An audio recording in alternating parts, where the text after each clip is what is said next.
ദൈവതിരുനാമം മഹത്വപ്പെടുമാറാവട്ടെ. എല്ലാവർക്കും നല്ലൊരു സുപ്രഭാതം നേർന്നുകൊണ്ട് വലിയ നോമ്പിൻ്റെ 2025 35 പ്രഭാതത്തിനായി ദൈവത്തെ മഹത്വപ്പെടുത്താം.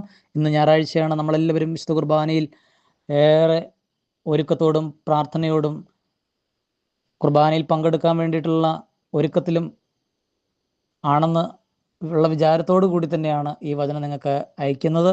ദൈവമക്കളെ, ഈ പ്രഭാതത്തിൽ ദൈവത്തിൻ്റെ പരിശുദ്ധാത്മാവ് നമ്മെ പഠിപ്പിക്കുന്നതും ഓർമ്മപ്പെടുത്തുന്നതും ചിന്തിപ്പിക്കുന്നതും നമ്മുടെ സഹനങ്ങൾ, നമ്മുടെ രോഗങ്ങളാവാം, സാമ്പത്തിക തകർച്ചയാകാം, ചിലപ്പോൾ നമ്മുടെ ജീവിതത്തിൽ നമുക്ക് പരാജയങ്ങൾ കുമിഞ്ഞുകൂടി ജീവിതം ഇരുട്ടി തപ്പിത്തടയുന്ന ഉപജീവന മാർഗങ്ങളാവാം, അതോടൊപ്പം തന്നെ നമ്മൾ സ്നേഹിച്ചും താലോലിച്ചും കൊണ്ടുവരുന്ന മക്കളാവാം, ജീവിത പങ്കാളിയാവാം. അങ്ങനെ നമ്മൾ ഇന്ന് ഒത്തിരി സഹനങ്ങളിലൂടെ, സങ്കീർണമായ പ്രശ്നങ്ങളിലൂടെ കടന്നു പോകുമ്പോൾ പരിശുദ്ധാത്മാവ് ഈ ഞായറാഴ്ച പ്രഭാതത്തിൽ നമ്മെ പഠിപ്പിക്കുന്നതും ഓർമ്മപ്പെടുത്തുന്നതും റോമ 8:18 അതൊന്ന് ചേർന്ന് വായിക്കാം. നമുക്ക് വെളിപ്പെടാനിരിക്കുന്ന മഹത്വത്തോട് തുലനം ചെയ്യുമ്പോൾ ഇന്നത്തെ കഷ്ടത നിസ്സാരമാണ്.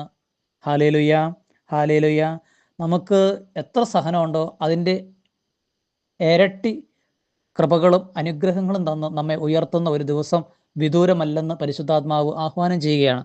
ഇത് വെളിപ്പെടാനിരിക്കുന്ന മഹത്വം എന്ന് ഉദ്ദേശിക്കുന്ന സ്വർഗമാണ്. നമുക്കൊരു സ്വർഗം നമ്മുടെ ഇഷ്ടത്തിനനുസരിച്ച്, നമ്മുടെ ആഗ്രഹങ്ങൾക്കനുസരിച്ച്, നമ്മുടെ രുചിക്കൊത്ത് സ്വർഗത്തിൽ നമുക്ക് വേണ്ടി ദൈവം ക്രമപ്പെടുത്തിയിട്ടുണ്ട്. ഹാലേലുയ്യ. അതുകൊണ്ട് ഇന്നത്തെ നമ്മുടെ ചെറിയ ചെറിയ വേദനകൾ, നൊമ്പരങ്ങൾ നമ്മുടെ വിശുദ്ധീകരണത്തിൻ്റെ കാലഘട്ടമാണ്, സമയങ്ങളാണ്.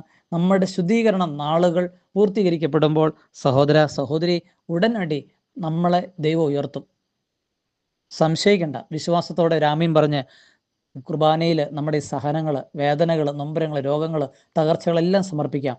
ഞാനും നിങ്ങൾക്ക് വേണ്ടി ഒരു വൈദികൻ എന്ന നിലയിൽ കാസയിലും ബിലാസയിലും നിങ്ങളെ സമർപ്പിക്കുകയും പ്രാർത്ഥിക്കുകയും ചെയ്യുന്ന ദിവസം കൂടിയാകുന്നു. ഹാലേലുയ്യ.